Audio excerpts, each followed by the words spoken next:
good morning, everyone. Looking forward to a nice weekend and a lockdown of 2 more weeks. Well, I think this smile is more of irritation that it has increased for 2 more weeks. But okay, we have 2 more weeks of relaxation and maybe doing things what we want to do for 2 more weeks, and we look forward to opening of this lockdown. But let's enjoy this weekend, and we have some interesting speakers during this weekend, especially today. I'm very excited to speak to this amazing dynamic person who has an amazing journey, and he's going to talk to us very soon. But before I introduce our speaker, before I give it over to Amit to introduce Mr. Rajnish Virmani to us, I will give a brief about MyGALF. MyGALF is a wellness aggregator based in Mumbai and with a pan-India presence and global ambitions. We do provide customized corporate wellness ecosystem through various mediums like web apps, mobile apps, and customized holistic interventions.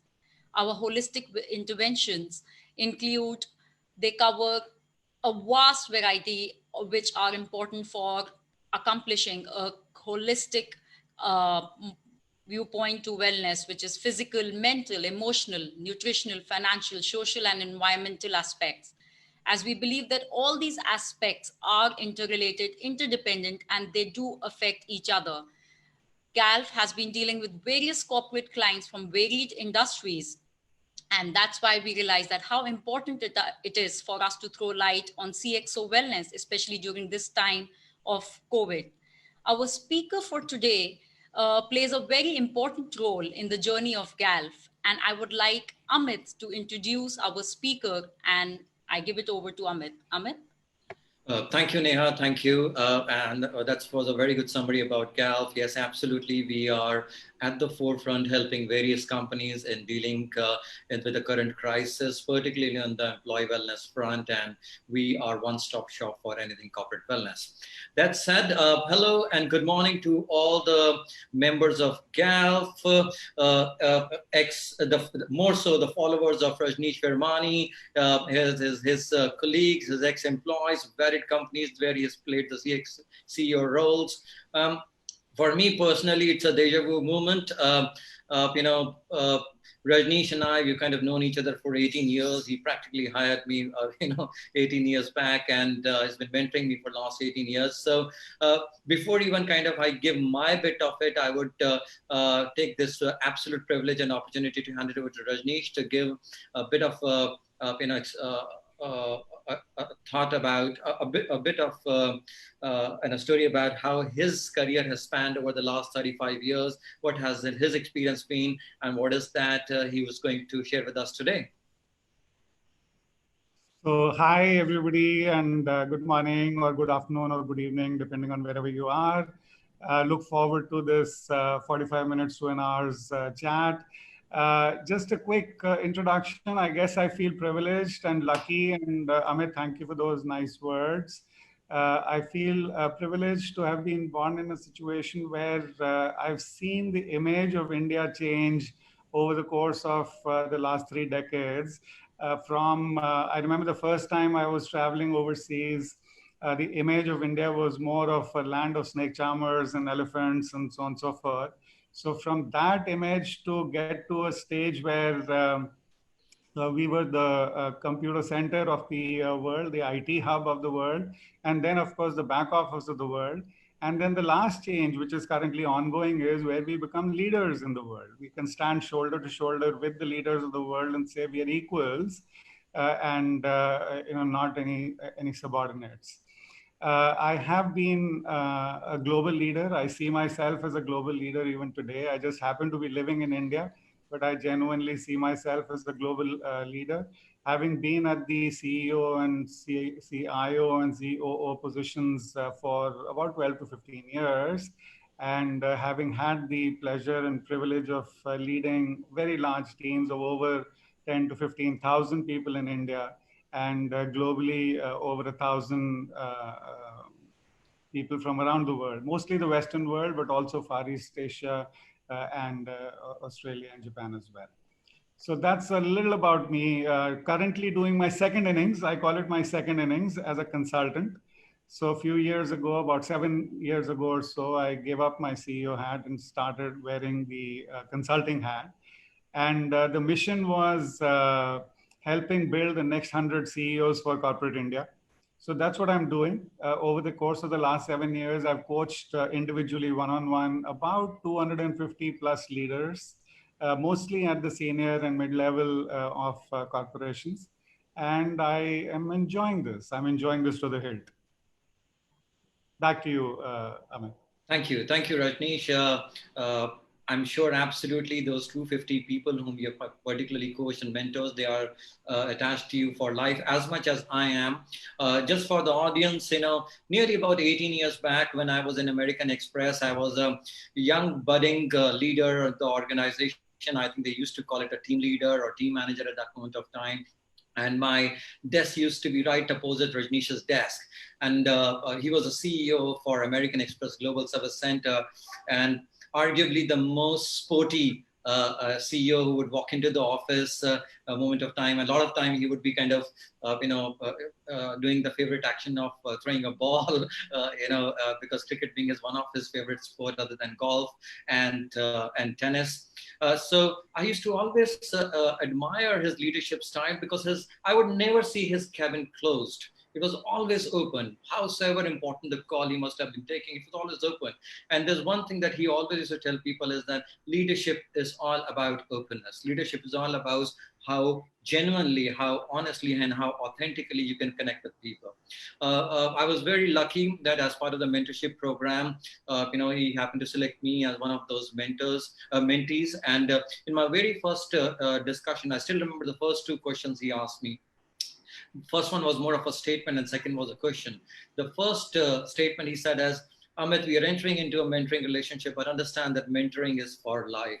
The mentors are for life. So very likely we will kind of see it through for the rest of the life. And hey, we're still going strong for 18 years now. And I'm so delighted that Rajnish is part of the advisory board of GALF and he's mentoring GALF, and we are seeing it through, various baby steps that we are taking further. The second question, which was more of a question that Rajnish asked me was, Amit, if in one word you have to describe yourself as a leader or as a professional, what would that be? And I said executionist. And he was like this, and I took liberty of asking him, and he said, I'm a sportsman. For the 18 years that I've spent with him, there has not been a single moment that I have not seen him demonstrating his sportsman spirit. So thank you, Rajnish, for all these years and looking forward to many more years of association together. I will kick off, with the question and let it be less of a fan moment for me right now. So given your vast experience of 35 years, and you spoke about the various phases. I mean, you've seen the time when industrial age was at its peak. You've seen kind of an information age kind of stepped in, and today is the age of social age. I mean, the social media age. Everything is all about data. Everything is all about social connectivity. Everything is all about networking today through the technology medium. So given all these changes and given the fact that we are right in an evolution of absolutely a new age, maybe a new age of ecosystems, what's keeping you awake, excited, and switched on in these unprecedented times? So I guess the short answer is yet another opportunity to reinvent myself. I have again taken pride in saying, you throw me into the deep end of the pool, I'll figure out a way of how to swim and get to the other end of the pool. And so if you can imagine a young Virmani joining the corporate force some 35 years ago as a programmer. I started off my first job in my career as a programmer with TCS.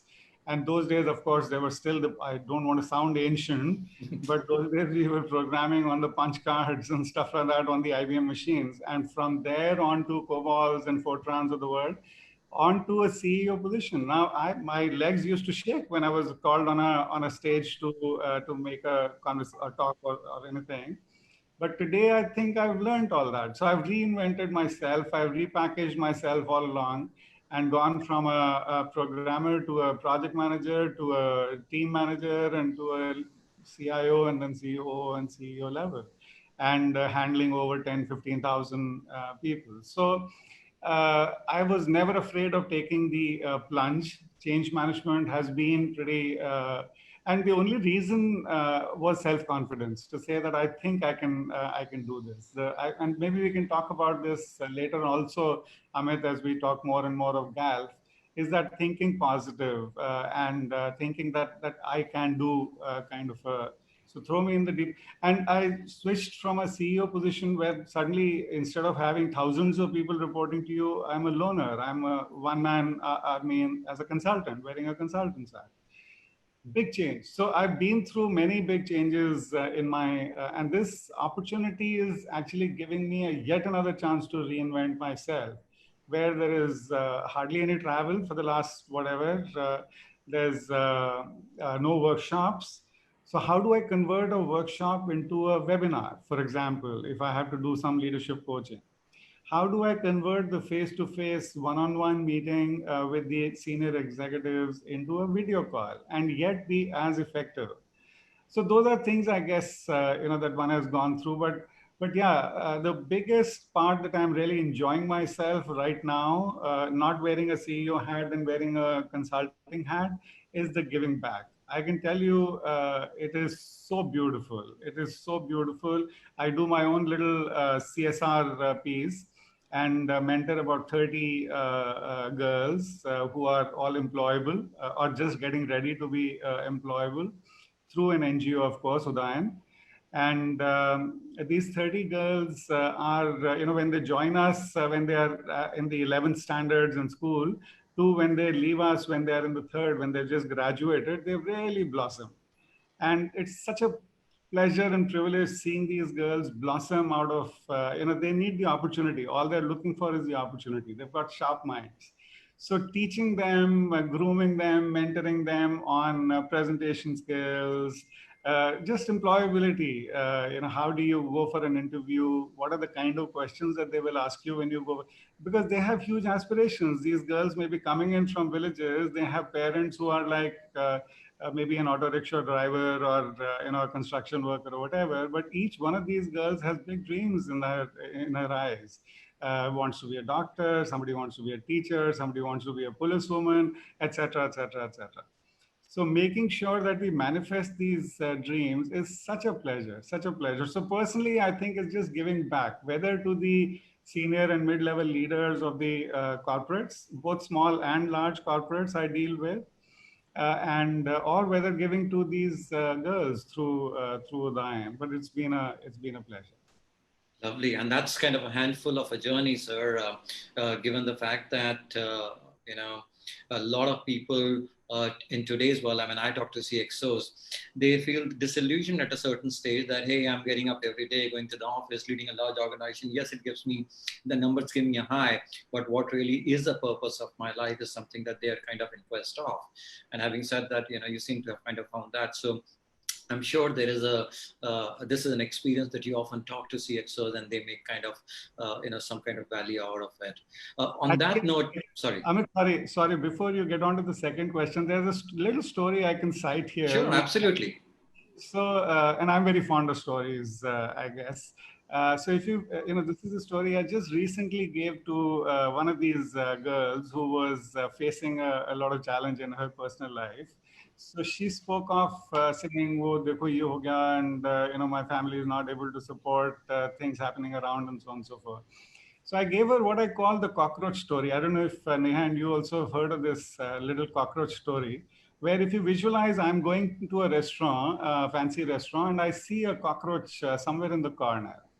And there are, it's a room full of people. One of the people who are having one of the diners, starts tearing his hair apart, shouting, jumps on the chair and wanting to hide away, and lots of shrieks going on. And another person just gets up from wherever he is seated, picks up the cockroach, opens the window, throws it out of the window. And that's it, done and dusted. And when I narrated the story to to this little girl, well, not really little, but yeah, young girl, I told her, I said, it is not the cockroach's fault that he or she was there at that instant. But what matters is how you react to that cockroach. The cockroach happened in the lives of both these people. One Yes. person panicked and one person stood up on the chairs and so on and so forth. And therefore, he or she will be having like nightmares of this cockroach for ever and forever. Whereas the other person just got up and threw it out of the window. And that's the better way to handle a situation. How you handle, you know, what life throws at you makes only 10% of what you are. How you react to what life has thrown at you, Absolutely. 90% of what you are. Yes, and we often kind of hear that. I think when it comes to the real brink of the moment, it kind of gets difficult because your brain kind of seizes that moment of time in terms of how to react and how to respond. Yeah, so the happening of the virus and the lockdown and so on and so forth, if you start taking it, equating it to the cockroach story, it's just another cockroach. How you handle it is up to you. You can sit back and you can lament and you can go into, oh God, why is this happening to me? And now so stressful situation and blah, blah, blah. Alternatively, you can say, okay, roll up your sleeves. Let me see what I can do about this. True, How best true. can I reinvent myself in the process? Yes, and given that it's a Chinese cockroach, it won't kind of last long. Okay, so on that note of cockroaches, and because I kind of like that kind of subject and anecdote that you're giving, as a CEO, coach, and mentor, I'm sure there's a lot that you're hearing and observing, and maybe some CXOs have taken the liberty to reach out to and talk about their cockroaches, right? What's the conversation that you're hearing from in the C-suites? What is that most of the companies are thinking, whether it in terms of relooking at their operating model, relooking at their products proposition, relooking at how they're going to service the customer?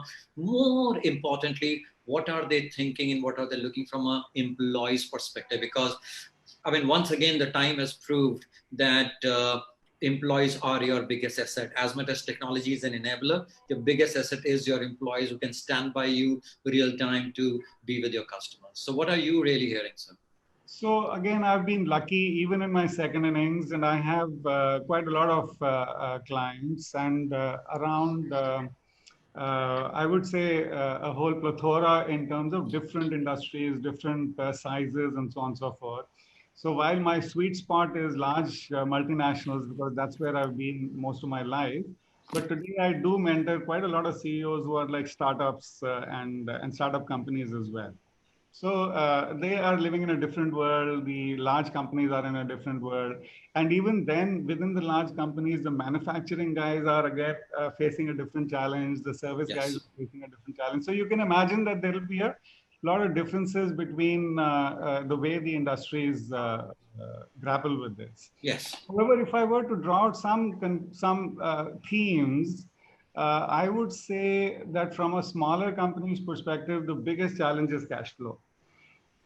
If they can, it's like your blood circulation. If the blood circulation stops, you die. As simple as that. So keeping the capital flowing, keeping the your financial ratios going well, keeping the cash ticking is the paramount importance. I do see, if I can look into my crystal ball, I do see a lot of M&As happening, mergers and acquisitions happening in times to come because, hey, capital will be running out for quite a few. Yeah. I can imagine a lot of mergers and acquisitions happening subsequently. In terms of, and that's as far as the top line is concerned, the top line thinking for most of the corporates right now is how do I come back on the revenue track? What else do I need to do? Do I need to recreate? Do I need to create a new product altogether? Do I need to reinvent? So innovation is the name of the game. Right now, from a CEO perspective, innovation is big on the radar and it's time to introspect. So make sure that we are looking inwards within our own, like a mini SWOT analysis. What are we doing well? What are we not doing well? What can we improve upon? And likewise, look at the outside world. What are the opportunities out there? Because every such, you can look at it like a threat or you can look at it like an opportunity. So it is an opportunity. Do I really know my customer well? What can I do to improve my customer relationships? Do I need another product, like I said, and so on and so forth. So from a top line perspective, it's mostly business customer and so on and so forth. From a bottom line perspective, I guess it's more around cost saves. And those cost saves also, I guess, are on two counts. One is the fixed cost. So do I really need so much of space? Actually, we just saw TCS announcing also that by 2025, they're looking at only 25% of people working.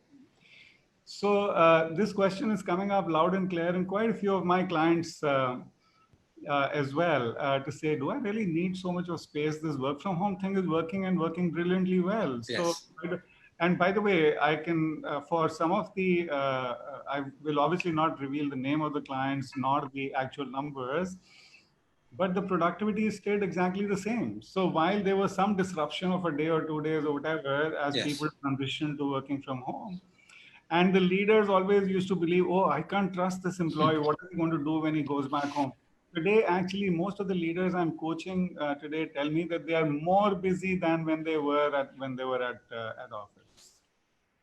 So, so I think that employee engagement piece suddenly will come up, because leaders have now started to believe that, hey, this fellow is not just goofing off at home; he's actually working, because there are productivity measures, and those productivity measures are stacking up very well when you compare it with the office metrics and so on and so forth.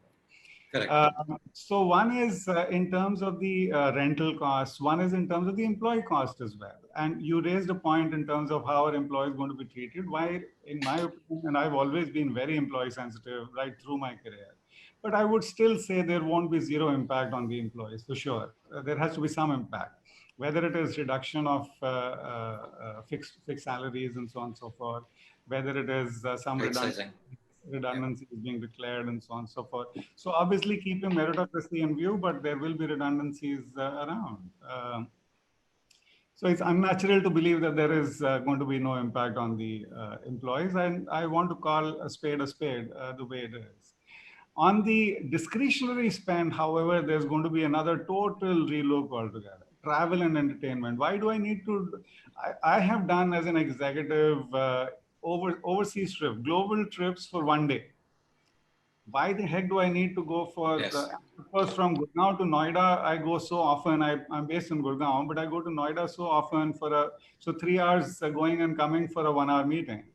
And all these things are going to change. The mindset is going to change from a customer and a supplier perspective.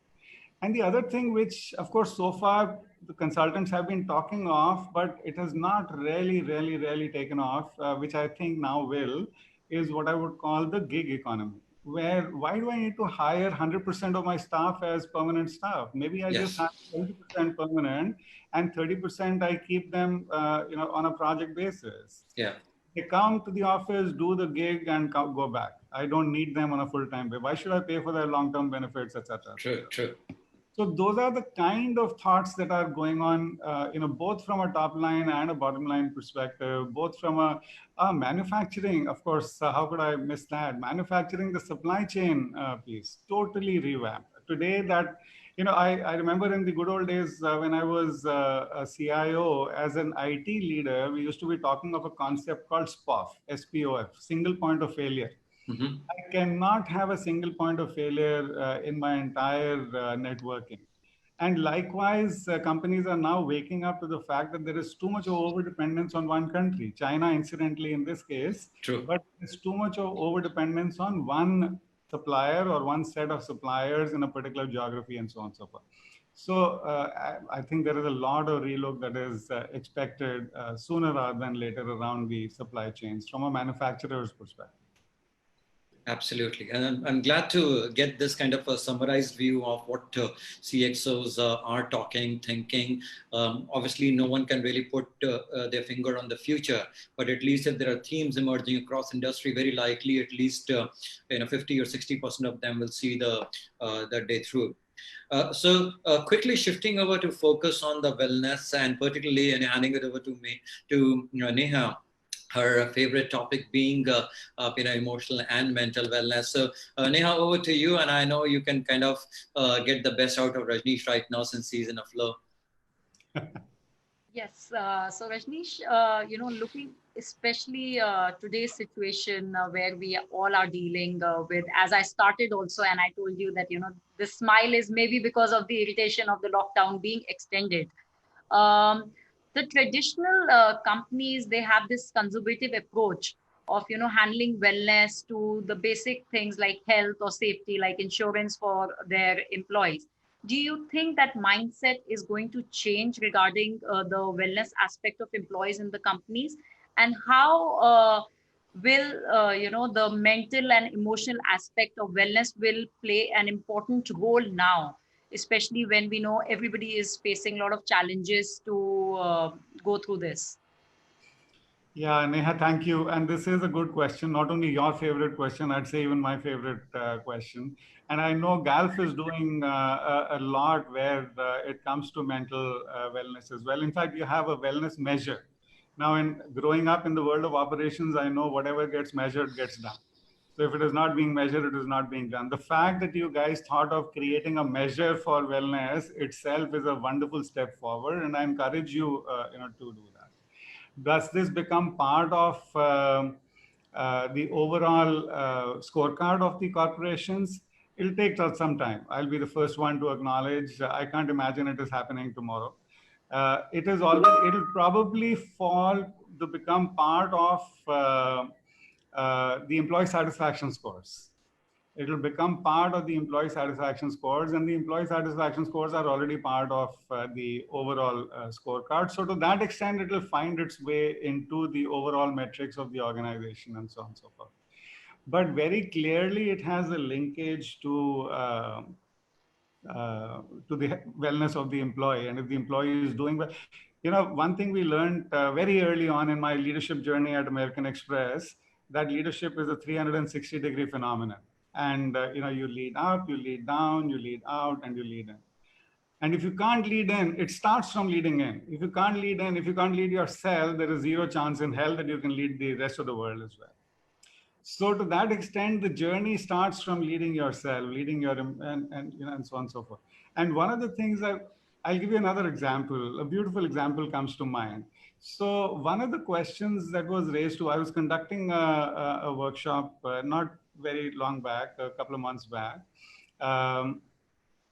with a large automobile company. And one of the questions I was asked was, what does it take to make a charismatic leader? And then, of course, the question very quickly got translated to saying, why is it that you've heard of Usain Bolt, for example? You've heard of Usain Bolt? Yeah.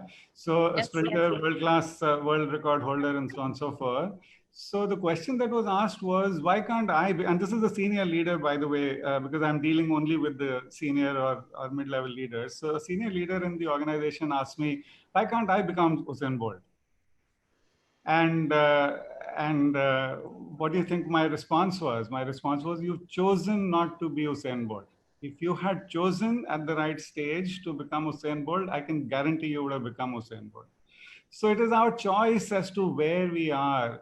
We can, fortunately for us, and I have so many people who I coach who say, oh, don't try and change my anger, because I am angry. My dad was angry, so heredity has happened, and therefore now I stay angry all the while, and that's the way I am. Please don't try and change that. And I said, no, you're kidding yourself. You can reprogram yourself. Your anger is nothing but in your mindset. You programmed yourself to say, to be successful, I have to be angry. And I'm telling you right now, that is bad programming. And having been an IT guy in the earlier part of my career, I know that any machine can be reprogrammed. So your brain also, your mind also can be reprogrammed into saying, I don't need to be angry to be successful. And that's what the HR leaders today have to understand about the mental wellness. Why did I give you that story of Usain Bolt and why is our choice?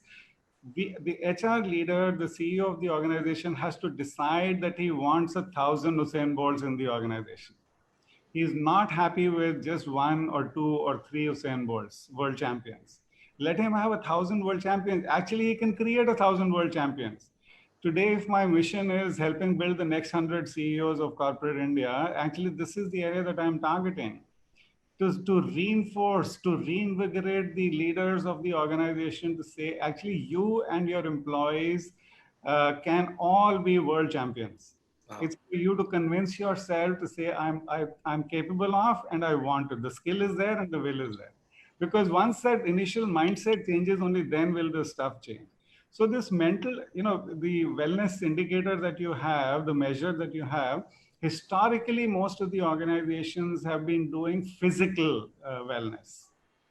And I think GALF did the right thing by looking at wellness holistically, not just the physical side, the body, but also the mind. And actually within the mind also, there are two elements. Within the mind, there are two elements because we have, believe it or not, if I tell you, don't be surprised and fall off your chair. Actually, you have two brains. I have two brains. Neha has two brains. Amit, you have two brains. And these two brains behave so differently to each other. The conscious brain and the subconscious brain, they behave so differently to each other. All your programming, all your habits are stored in your subconscious brain. We can reprogram that. We can reprogram your habits. But there is a way to do it. There is a way to do it. There is a programming methodology. I have learned that when I was doing the COBOLs and the Fortrans, that if you have to interface with any computer, you better talk a specific language because the computer will understand only a specific language. I'll give you another example. Now that we are getting into the flow, Ahmed, like you said, if I ask you the question right now saying, okay, for the next 30 seconds, Amit and Neha, please do not think of a monkey. Do not think of a monkey. What is happening in your minds right now? All monkeys. The only thing I see is monkey. Yes. Monkeys. Because the subconscious brain, the brain is not used to the word no. So when I say don't do this, why do smokers have so much of a challenge trying to give up smoking? Because the chant that they've started inside their head is don't smoke, don't smoke, don't smoke. And what is the brain understanding? It doesn't understand the word don't. So therefore it's saying smoke, smoke, smoke. So therefore there is more of a desire to smoke because the inner conversation that is happening inside of you is all about let's smoke, and so on and so forth. And that's what the reprogramming I'm talking of when we do mental wellness for the corporates. HR and CEOs and Cxos will wake up soon to the fact that they can actually develop 1,000 Usain Bolts in their organization. They don't need to feel, oh God, I don't have a good team. It's a lousy guys, all freshers from college, and आजकल के millennials हमारी बात नहीं सुनते, and etc. etc. All that is crap. All that is crap. To my mind, you can reprogram the brain whichever way you want. And that's the benefit of a program like mental wellness. It's not just meditation. Meditation, of course, is a good positive. Absolutely. What am I teaching with meditation? Control of the brain. The question that we ask ourselves is the mind controlling me or am I controlling the mind? One of the reasons I think I've done a reasonably good job in my corporate is because I was controlling my mind. I was not letting my mind control because the mind, unfortunately, there are two, while it has a whole lot of positives, but there are two big disadvantages of this mind. One, it runs helter-skelter. Too much of past and future and so on and so forth. So keeping it in control and keeping it in the moment is extremely challenging and difficult. And then it also generates a whole lot of negative thought. Maybe it was meant to do that. Maybe it was, because eventually we are all cavemen who've grown up and built up these penthouses and stuff like that. But, and from the caveman days, when you go out of the cave, you don't know whether you're going to come back or not. So either you can go find some dinner or you can become somebody's dinner. And therefore, the mind used to think a lot of negative thoughts to say, what do I need to do to protect myself, to preserve myself? Because own personal preservation is the best, is the lowest common denominator, so to say. And today also our brain thinks a lot of negative stuff. And that negativity, in fact, if exaggerated, becomes your depression. Correct. And God, why is this happening to me? And true. That's what the mental wellness is talking of, converting it into a positive frame of mind rather than a negative frame of mind. Totally reckon with what you're saying. I apologize, I took longer than... No, absolutely. Go with the flow. Yeah. People are loving it. As long as we understand why we are doing this mental wellness side, to my mind, we will get to do it. Absolutely. On that note, Rajnish, I see a lot of people, some of your ex-colleagues and the current followers of GALF, they kind of leaving a lot of beautiful messages that it's very insightful and absolutely brilliant and so on and so forth. So I do encourage people who are following us right now, or otherwise GALF members or Rajnish's admirers. Pardon me for this. If you want to have any questions, please use this opportunity to raise questions to Rajnish as much as he's very approachable otherwise. But this is the moment for you to be asking question, and I'm sure he is going to take it impromptu.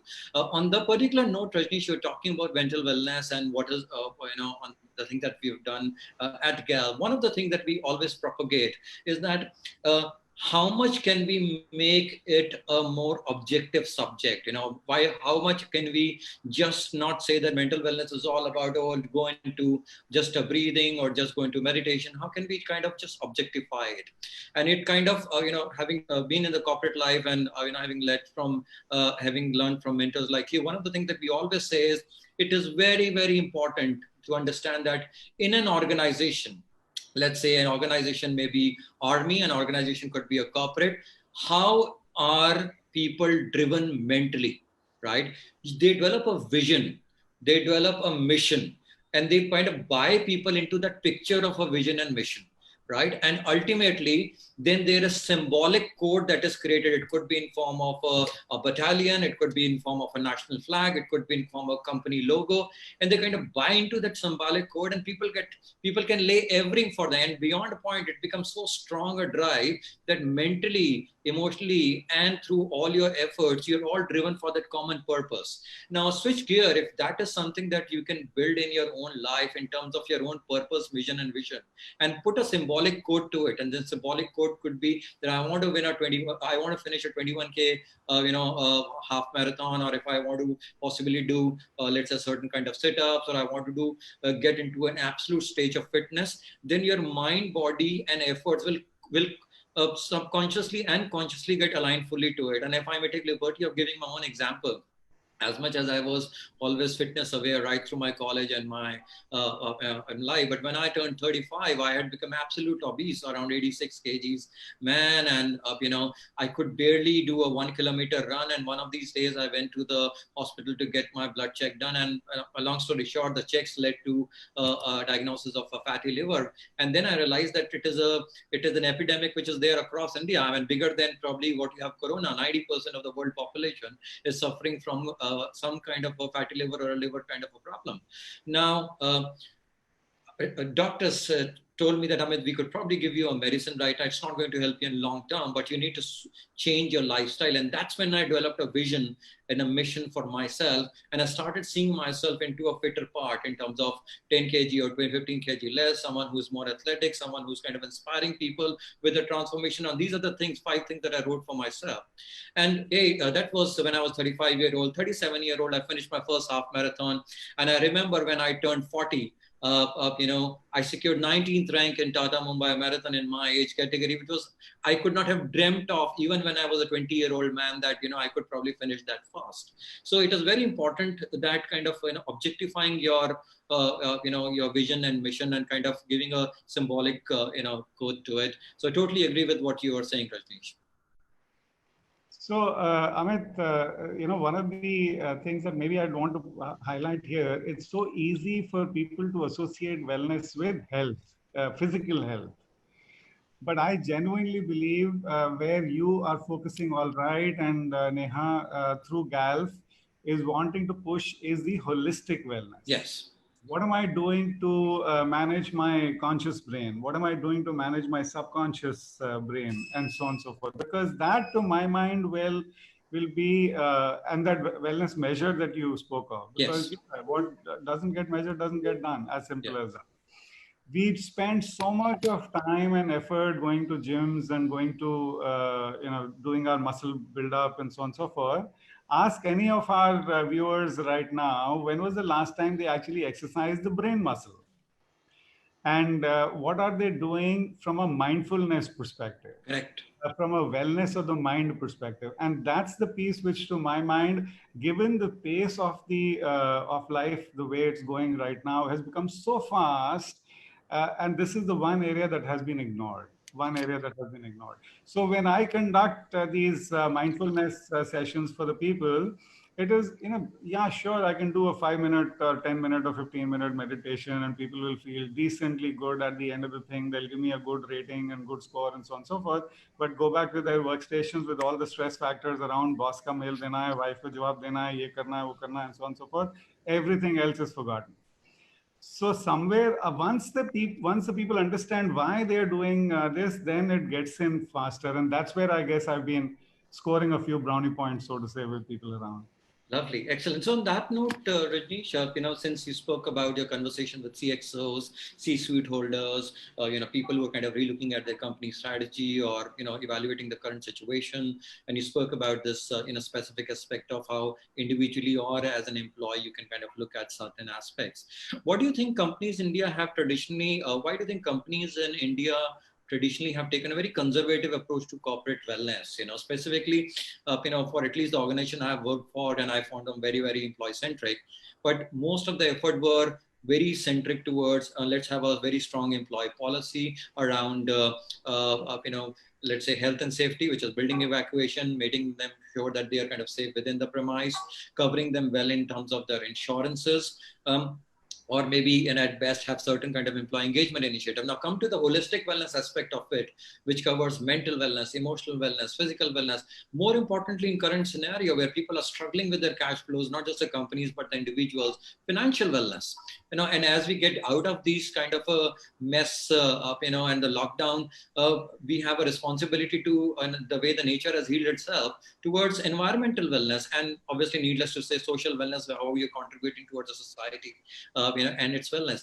Why is that organization are still kind of not wanting to have a more strategic, cohesive view towards such kind of initiative? And do you see that there is an opportunity for companies to relook at their, let's say, people strategy, or their kind of effort? Because ultimately, cash flows, the money is being spent on varied initiatives, but there's no kind of a conspicuous impact that people can see, hey, this is a dollar value impact, or this is the people value impact that I have been able to inflict upon. Yeah, I guess it's a mindset change, which I see happening gradually, but it is happening gradually. The mindset change I talk of is a short-term thinking to a longer-term thinking. If I'm the leader of an organization and I have a short-term thinking, I'm only worried what answers am I going to give to my board at the end of this quarter, and what is the revenue and what is the profitability, and so on and so forth, versus a longer-term perspective to say that my organization, I may be the entrepreneur, I may be the founder, I've set up something from scratch, and today it has become 2,000 people, 3,000 people, 5,000 people, multi crores. But if I'm the day I get to realize that actually this organization will outlive me, I will die sooner rather than later. I will die, but I don't want the organization to die along with me. The moment I get that perspective to say that this organization is going to outlive me, so what do I need to do to make sure that that I carry the employees with me, that I carry the stakeholders with me, and so on and so forth. I carry my customers along with me, and so on and so forth. And the day that realization happens, Amit, what you're saying will automatically come through, and I will start thinking of society, and I will start thinking of wellness around, and so on and so forth. When I do, say for example, CSR was never really considered part of a wellness program. When one talked of wellness, it was only recently now people have started talking about that. And I know I've been a big proponent of CSR across all my companies, American Express, Avivas of the world, the Colts of the world, and so on and so forth. And my focus has mostly been on relatively younger kids. So, and especially girls, maybe because I have two sons of my own, I don't have a daughter. So all these girls become like my daughters. And it's seeing them grow, etc., is a real huge pleasure, like we mentioned earlier on.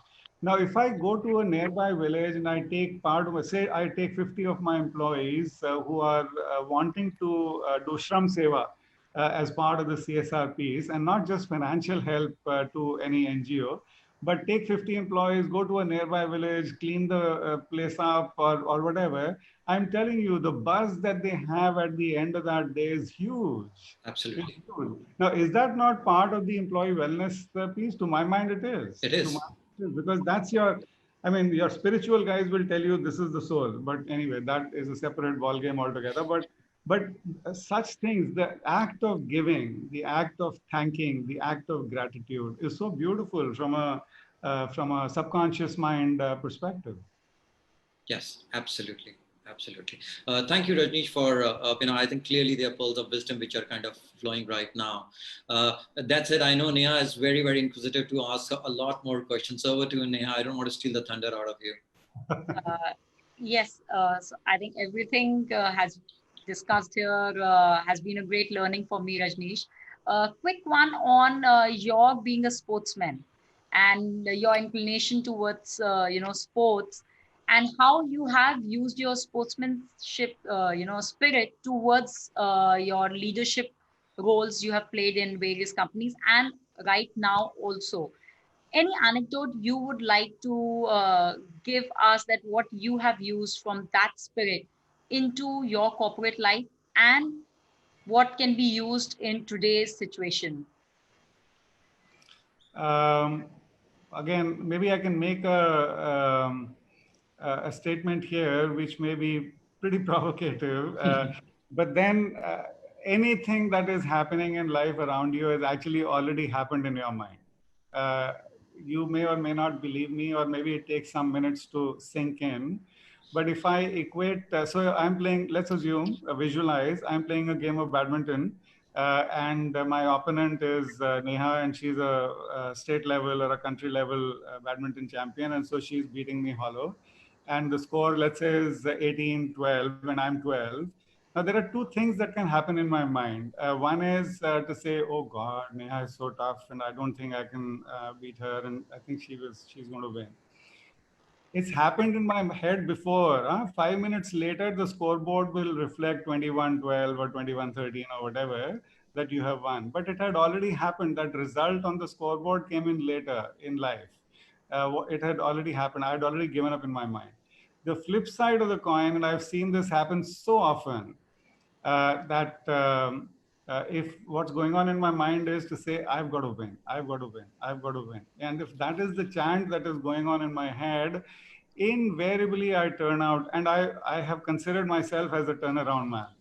It's only because of this positive thinking in the head to say, I'm going to win, I'm going to win, I'm going to win. And winning is a habit. Winning is really a habit.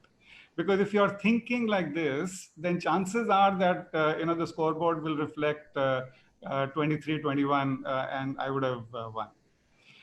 There is a big probability, and this is, if 15 years ago, if you had asked me, or 10 years ago, you had asked me to say, yeah, you've had a pretty successful career, going from a programmer all the way up to a CEO level role and so on and so forth. What is the one mantra? And maybe I would have said the mantra is hard work, or maybe a few extra gray cells, etc., etc. Today, I'm so clear, I'm so convinced. The answer is because I've been thinking positive all along, because I am in control of my head. Actually, I do that consciously. If there is I separate myself off from my thoughts. And if I get a negative thought saying, oh ho, ye to nahi hoga, ye to bahut mushkil hai, ye to Neha is too tough, man, ye to jeet jayegi. I pick up that thought and throw it out of the window, literally like that. Or I slap my wrist. I slap my wrist to say, don't think negative.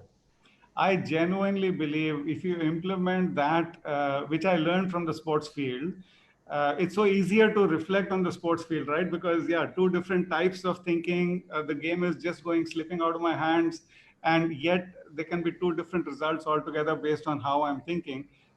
Explaining this to the head of HR, saying this is what mindfulness is all about, is not that meditation. And so on and so forth. And training people, you can reprogram people to build those 1,000 bolts in the organization. Absolutely. So Absolutely. going back to now, the mental wellness we were talking about. Now, when I relate, so that makeshift from, mind controlling you versus you controlling the mind is not a one workshop thing. No, no, no. Like you said, that, you go and give a workshop and then they give you good remarks, but eventually when they go back, they land up with all that stress in their mind. So it Yeah, has to be an ongoing process according to you. yes.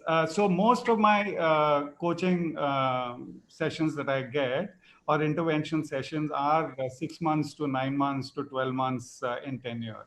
I don't see myself as a trainer. I won't enjoy it. You won't enjoy it as a client.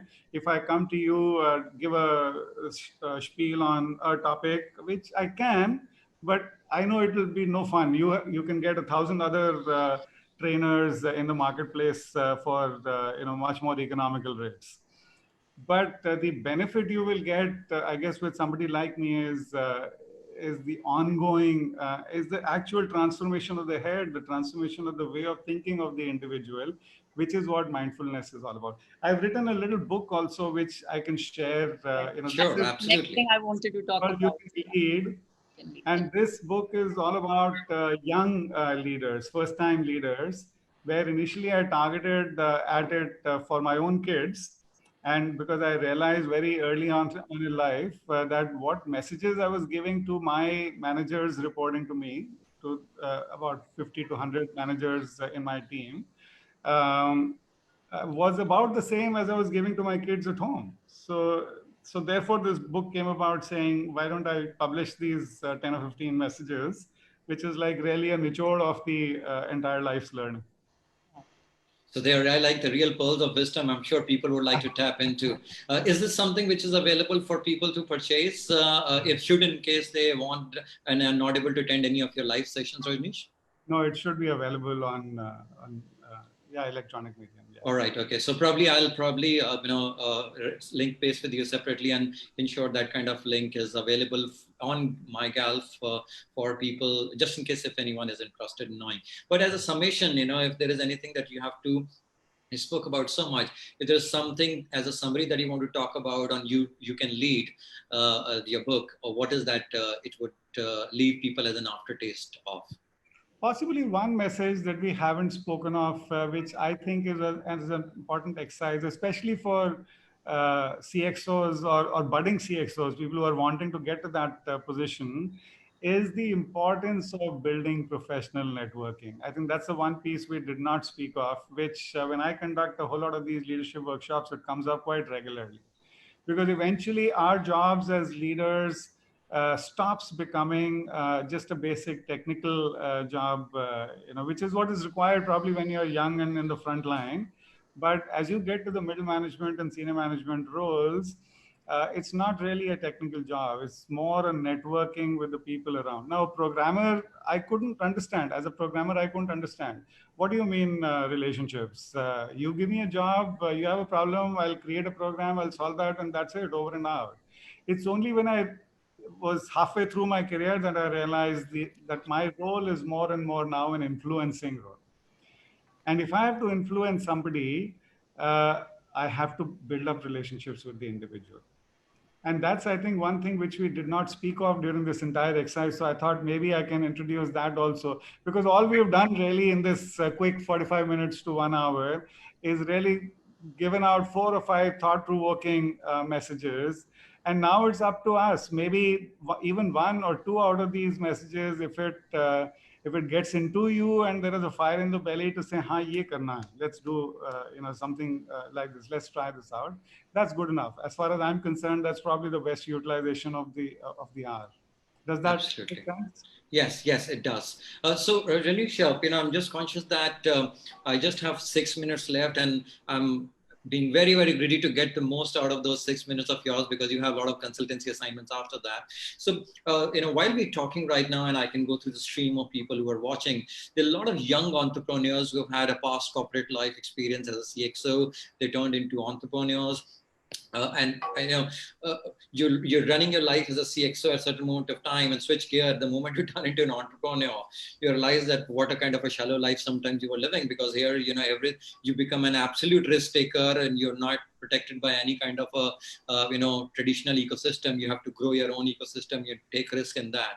That said, your advice as one of the leading CEO coaches in the country today, and I'm so blessed that you're mentoring me and GALF right now. What are the top 2 advice you would like to give to CXOs in the current scenario? And more so after that, there are some budding CXOs also, someone who are probably senior line leadership. What is the advice that you would like to give to them? You started off with entrepreneurs, and so there are 2 questions in that one question, I sense. Yes. One is for entrepreneurs and one is for CXOs. So CXOs I'm taking as large organizations. So for entrepreneurs, I would say make sure that you're keeping your belt very tight. Fortunately or unfortunately, any challenging time is a great learning opportunity, but is also an opportunity to buckle up. And if you and fight for survival, there is no harm. There is no harm in waking up to the belief that rather than think of those 30% growths or 50% growths or 80% growths, at least survive these next 6 months, and then we'll come back to the growth thinking. True. So adapt to the situation. Somebody who will survive 50 years later is somebody who's adapted to whatever is the existing situation around. So you don't need to be hard-coded and fixed, saying, oh gosh, I'd set up this company to make a lot of money, but I'm not making money for the last 6 months and revenues are down and blah, blah, blah. So that would be keep the blood circulation going, keep the cash flow going.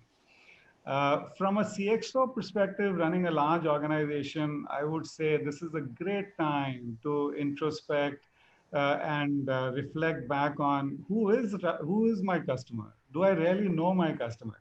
I've taken this pseudo test of quite a few CXOs who I coach and mentor. And I say, do you really know your customer well? I draw a little grid and a grid about the client. And I say, now fill up this grid for me with whatever you know of the client. And invariably they fall short. So yeah, they thought they know the client well, but they don't. And of course, then my submission is that you will not be able to sell to this guy if you don't know him well. If you're selling a product to somebody and you don't even know who that guy is, what is the psychometric details, what is this, where does he, what are the demographics, etc. Chances are you will not be able to sell. So this is a great opportunity to get to know your customer well, get to know the market forces well, get to know yourself well. What are your strengths and weaknesses? Are there any process improvement opportunities? Are there any transformational innovations that are required? Maybe a new product altogether. But that's the kind of thinking that is required at the CXO level, to my mind. And plus, of course, on the employee side, we've already spoken a ton of time spent on employee mindfulness and building up your 1,000 bolts. Lovely.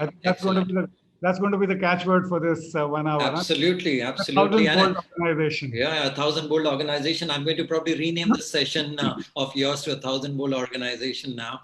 And just before I kind of go to the most favorite part of mine, which is a quick fire round, it can be a little embarrassing, Rajnish. Then, I do want to give a big shout out to people, all of them who are kind of sending numerous messages right now. Thank you so much,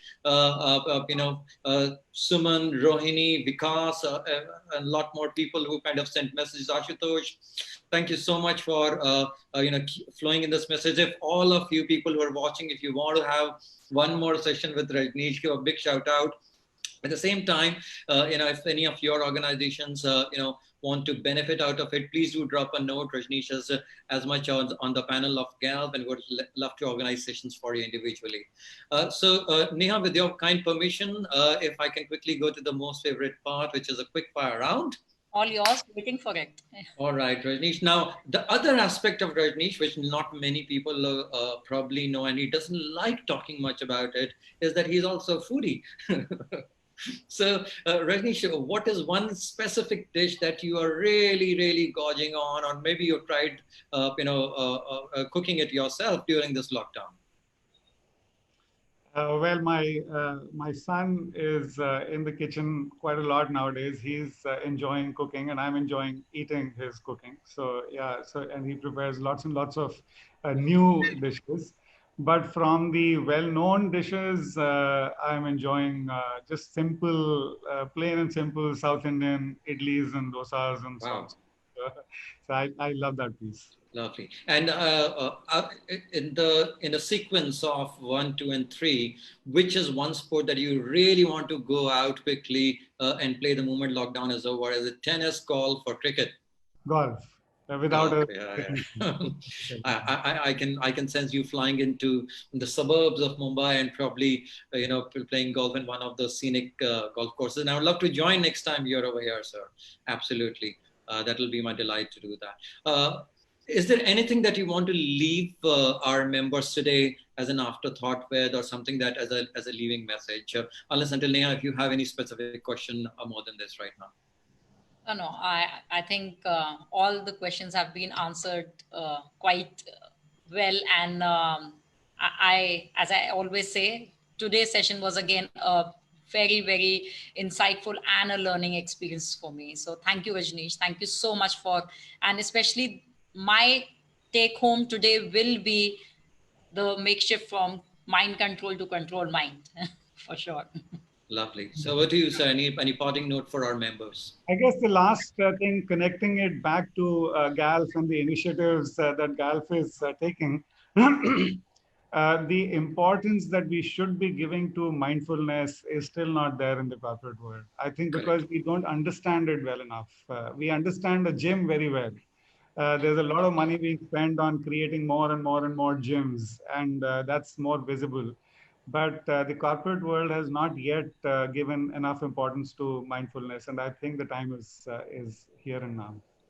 Yes, absolutely. Thank you, sir. It's interesting that companies and employees alike, they spend so much of money in either building gyms or having memberships of that on the place which they never attend more than 10% of the year.